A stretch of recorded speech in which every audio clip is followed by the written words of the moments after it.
آج ہم آپ کو ایک تشخیص کرنے کا طریقہ بتائیں گے جو نہایت ہی آسان تشخیص ہے اور بہت ہی مجرب ہے، اور اس کے اندر تقریباً 16 امراض کی تشخیص کی جا سکتی ہے۔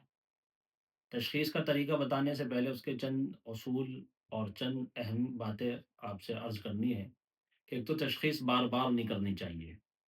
کوئی بھی تشخیص ہو اس کو بار بار نہیں کرنا چاہیے۔ بار بار جو تشخیص کراتے ہیں تو شیاطین جو ہوتے ہیں انہیں وہم میں مبتلا کر دیتے ہیں اور وہ وہم میں پڑ جاتے ہیں۔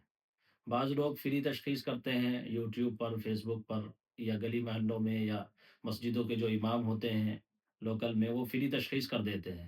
تو انسان سوچتا ہے کہ ہمارا کچھ لگ تو رہا نہیں، تو لاؤ تشخیص کر لیں۔ اور بعض مرتبہ تشخیص کرانا مقصد نہیں ہوتا، بلکہ سامنے والے کی تشخیص کرنا مقصود ہوتا ہے۔ تشخیص یعنی چیک کرنے کو کہتے ہیں کہ لاؤ ان کو چیک کرتے ہیں، یہ کیا بتاتے ہیں ہمارے بارے میں، ہم دیکھتے ہیں۔ اور وہ اپنے آپ کو چیک کرا رہے ہوتے ہیں، لیکن اندر ان کی نیت یہ ہوتی ہے کہ سامنے والے کو چیک کریں۔ تو اس سے کیا ہوتا ہے، جو اس طرح کی زیادہ مسخرہ پن کرتے ہوئے اس لائن میں پھرتے ہیں، تو شیاطین ایک نہ ایک دن ان کو وہم میں ضرور مبتلا کرتے ہیں۔ اس کی وجہ یہ ہے کہ کبھی کوئی تشخیص میں ان کو نظر بد بتائے گا، کبھی کوئی جنات بتائے گا، اور کبھی جادو کا اثر آئے گا، اور کبھی کچھ آئے گا، کبھی بندش آئے گی، کبھی کچھ آئے گا۔ تو پھر وہ دھیرے دھیرے جب کثرت سے یہ لوگ بتانے لگتے ہیں تو ان کے ذہن میں بھی یہ بات بیٹھ جاتی ہے کہ تجھے نظر بھی ہے، تیرے پر جادو کا اثر بھی ہے، اور تجھ پر جنات کا اثر بھی ہے، اور تجھ پر بندش بھی ہے۔ اور یہ بات کچھ وقت کے ساتھ شیاطین اور جنات اس کو پکانا شروع کر دیتے ہیں اور مضبوط کر دیتے ہیں۔ تو اس لیے بلا وجہ ایک تو تشخیص نہیں کرانی چاہیے۔ دوسری بات، اگر علاج آپ کرا رہے ہیں، کوئی تشخیص میں بات آئی ہے، تو اس کے فوراً بعد بار بار تشخیص نہیں کرانی چاہیے۔ 10 دن بعد ہی، 20 دن بعد ہی تشخیص کرا رہے کہ ہم علاج کرا رہے تھے، تو اب ذرا دوبارہ ہماری تشخیص کر رہے ہیں کہ کیا مسئلہ رہا، کہاں تک بات پہنچی، اب کتنا سدھار آیا ہے۔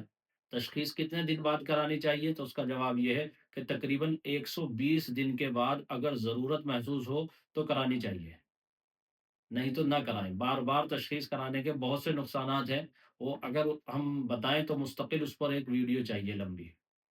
تو بہرحال اس میں ہم آپ کو ایک دھاگے سے ہونے والی تشخیص بتائیں گے کہ ایک دھاگا لیا جائے، پیشانی کے بالوں کے نکلنے کی جگہ سے، سر کے جو بال نکلتے ہیں وہاں سے، اور سیدھے یعنی دائیں پاؤں کے انگوٹھے تک، زمین تک اس دھاگے کو ناپ لیا جائے، جو مریض ہے جس کی تشخیص کرنی ہے اس کے سائز کا۔ پھر اس کو 7 گنا کر لیا جائے، یعنی وہ 7 گنا کر لیں اس دھاگے کو، ڈبل ڈبل کر کر۔ جب وہ 7 گنا ہو جائے، دھاگا اس کے اندر ایسا استعمال کریں جو زیادہ لچک والا نہ ہو، اون کے انداز کا نہ ہو، کیونکہ اون کھنچتی ہے۔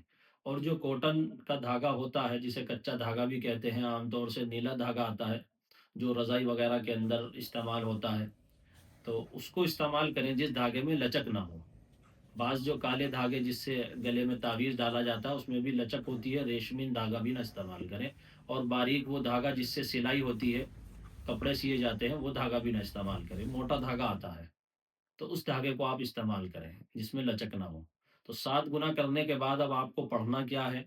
ترتیب وار پڑھنا ہے، ترتیب بھی آگے پیچھے نہ ہو، نہیں تو تشخیص کے نتائج بھی آگے پیچھے ہو جائیں گے، کیونکہ جو ترتیب ہم پڑھنے کی بتا رہے ہیں، آنے والے نتائج ہیں اس سے وہ منسلک ہیں۔ 3 مرتبہ درود پڑھنا ہے، تو پہلے نمبر پر سورہ فاتحہ پڑھیں، دوسرے نمبر پر سورہ قلم کی آیت نمبر 51 اور 52، پھر تیسرے نمبر پر آیت الکرسی، اور چوتھے نمبر پر قل اعوذ برب الفلق، اور پانچویں نمبر پر قل اعوذ برب الناس پڑھیں، اور چھٹے نمبر پر سورہ مؤمنون کی آیت نمبر 97 سے 98، یہ 2 آیات، اور 7ویں نمبر پر سورہ اعراف کی آیت نمبر 54، اور 8ویں نمبر پر سورہ عبسہ پوری پڑھیں۔ یہ ساری چیزیں جو ہم نے بتائی ہیں 8 کی 8، اگر کسی کو استحضار حاصل ہے، یعنی جو وہ پڑھ رہا ہے اس کے مطالب بھی اس کو پتا ہے، اسے استحضار حاصل ہے، تو پھر ایک ہی مرتبہ پڑھنا کافی ہے۔ اور اگر اس کو نہیں معلوم تو پھر کم سے کم 3 مرتبہ وہ اس کو پڑھے، یہ جو ساری چیزیں بتائی گئی ہیں۔ پڑھنے کے بعد اس دھاگے پر دم کرے، پھونک مارے۔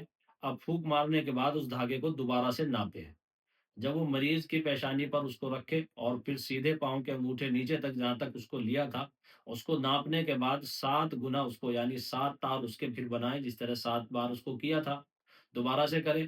اب یہ دیکھے کہ دھاگے کا جو سیرا ہے وہ آخر والا، تو وہ کم ہوا ہے یا زیادہ ہوا ہے۔